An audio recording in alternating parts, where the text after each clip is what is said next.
Bagi sebagian orang, katak terlihat sangat menjijikan, namun di beberapa tempat seperti Cina, katak bisa menjadi makanan jutaan orang.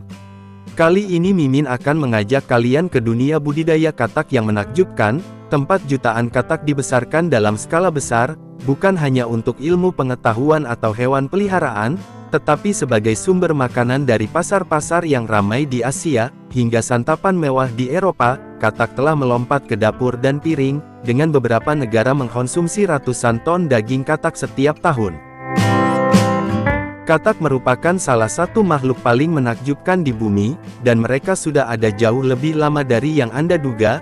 Amfibi yang menakjubkan ini pertama kali muncul lebih dari 200 juta tahun yang lalu. Saat ini ada lebih dari 7.000 spesies katak yang hidup di setiap benua, kecuali Antartika. Mereka hadir dalam beragam bentuk, ukuran dan warna yang menakjubkan, dari katak emas mungil yang dapat bertengger di kuku Anda, hingga katak Goliat raksasa yang dapat tumbuh lebih panjang dari 1 kaki, dan beratnya setara kucing rumahan, dan beberapa katak memiliki warna yang sangat cerah, sehingga tampak seperti lampu neon hidup, tetapi itu berarti mereka beracun. Semua katak minum melalui kulitnya dan bernapas sebagian melaluinya, itulah mengapa mereka harus tetap lembab. Saat mereka makan mereka mengedipkan mata besar mereka, untuk membantu mendorong makanan ke tenggorokannya.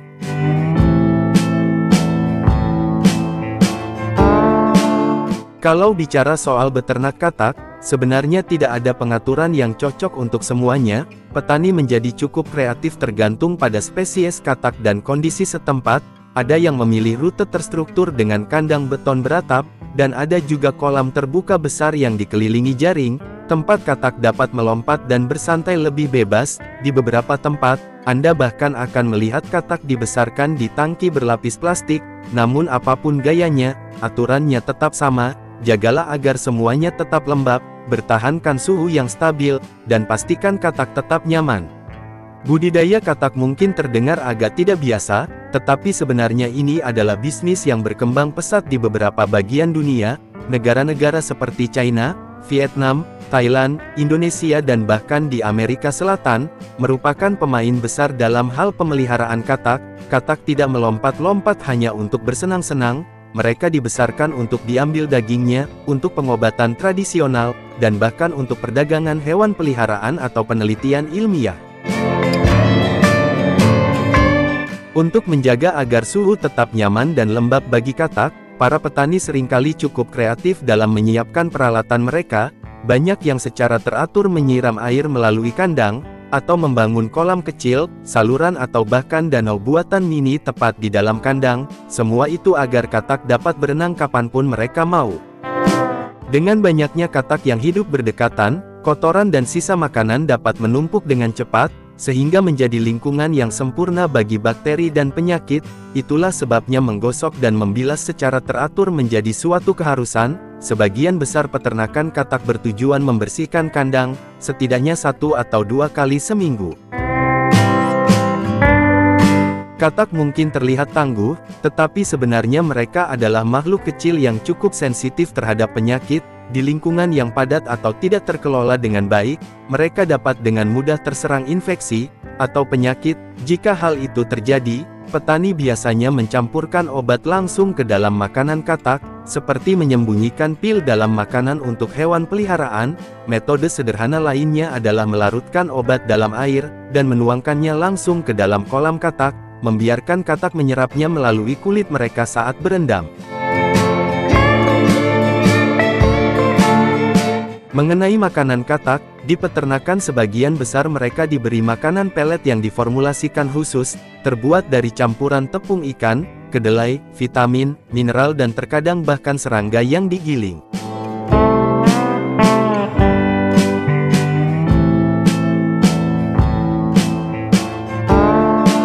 Saat ini sebagian besar peternakan katak tidak lagi mengandalkan reproduksi alami, seperti peternakan di China ini. Ini semua tentang pembiakan terkendali.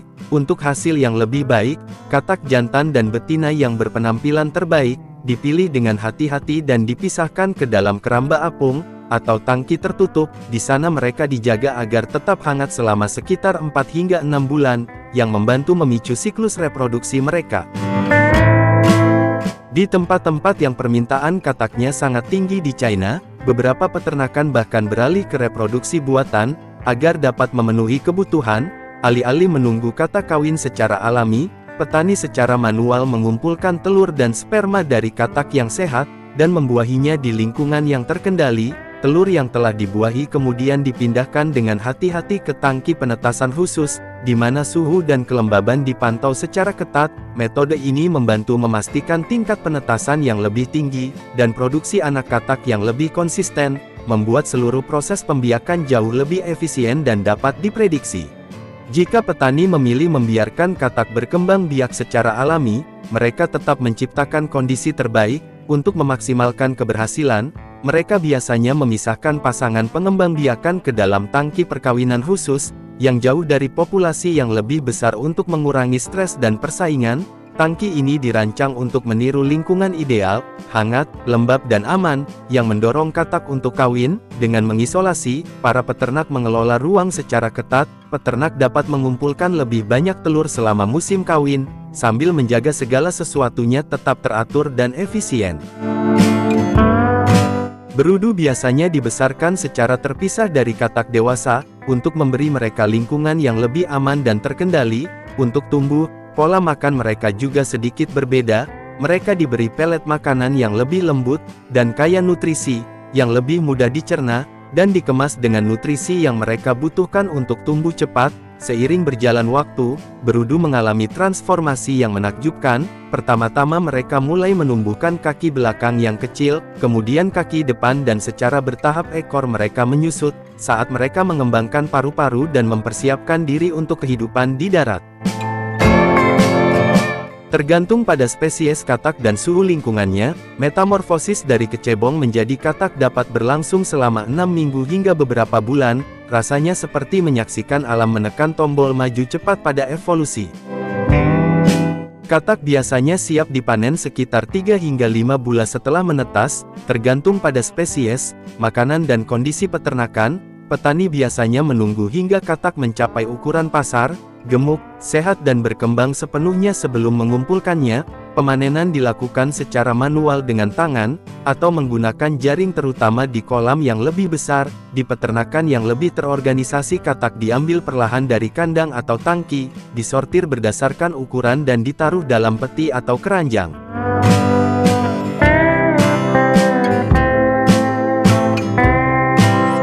Setelah katak mencapai ukuran pabrik pengolahan, mereka melewati serangkaian langkah hati-hati, untuk memastikan kebersihan dan kualitas. Pertama mereka dibilas dan dibersihkan secara menyeluruh, untuk menghilangkan kotoran atau lendir. Kemudian tibalah langkah yang menakjubkan. Hal ini dilakukan secara cepat dan manusiawi untuk meminimalkan stres. Setelah itu para pekerja menguliti katak, biasanya dengan tangan karena kulitnya relatif mudah terkelupas.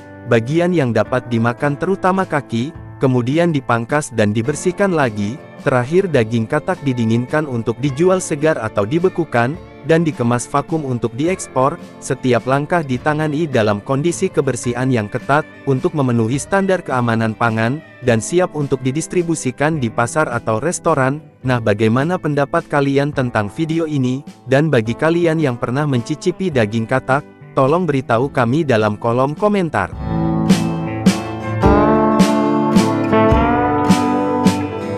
Sekarang mari kita lanjut pembahasan lainnya.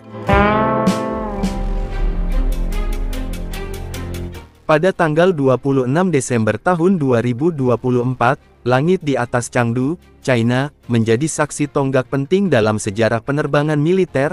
Sebuah prototipe pesawat tempur dengan kode 36.01, melakukan uji terbang perdananya. Ini adalah J-36, pesawat tempur generasi ke-6 yang dikembangkan oleh Chengdu Aircraft Corporation, bagian dari Aviation Industry Corporation of China, dengan panjang 75 kaki, lebar sayap 62 kaki, dan berat lepas landas maksimum mencapai 55 ton.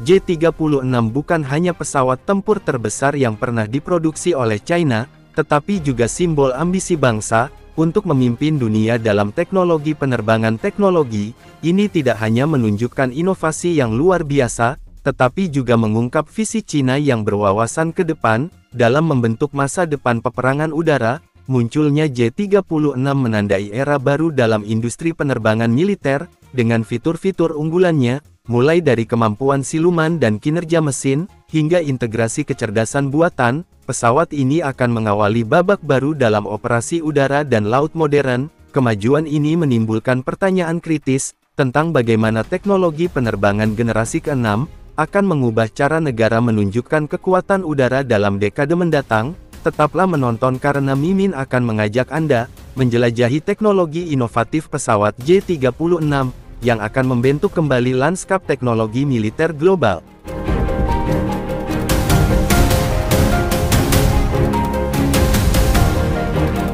J-36 milik China merupakan lompatan maju yang monumental dalam teknologi siluman, dengan desain yang dioptimalkan untuk menghindari sistem radar paling canggih. Pesawat ini menggunakan konfigurasi sayap terbang tanpa ekor, yang menampilkan bentuk sayap delta ganda, dengan struktur seperti berlian, sehingga menghilangkan sepenuhnya permukaan vertikal seperti sirip ekor, atau penstabil vertikal. Permukaan ini biasanya menghasilkan pantulan gelombang radar yang kuat, namun dengan J-36 penampang radar atau RCS berkurang ke tingkat yang sangat rendah, diperkirakan di bawah 0,5 kaki, dibandingkan dengan F-35 milik Amerika, yang memiliki RCS sekitar 1 kaki persegi.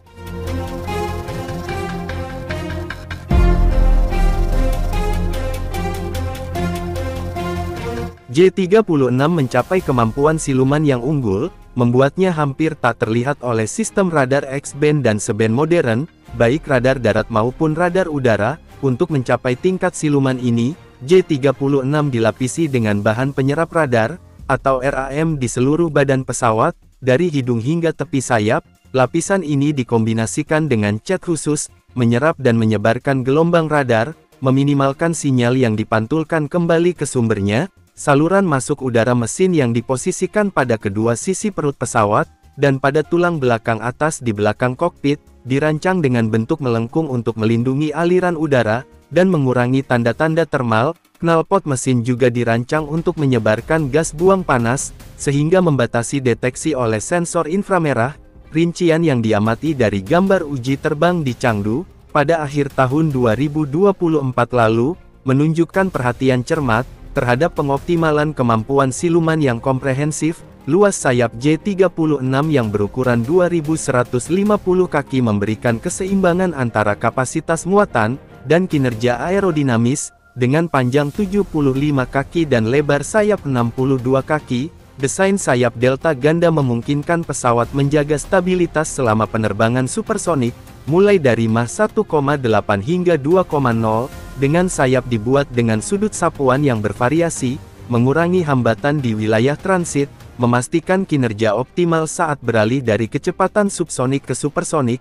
Hal ini sangat penting bagi J-36, untuk mempertahankan kecepatan tinggi tanpa meningkatkan tanda radar. Faktor kunci dalam misi pengembangan desain siluman J-36 merupakan puncak penelitian bertahun-tahun di Chengdu Aircraft Corporation.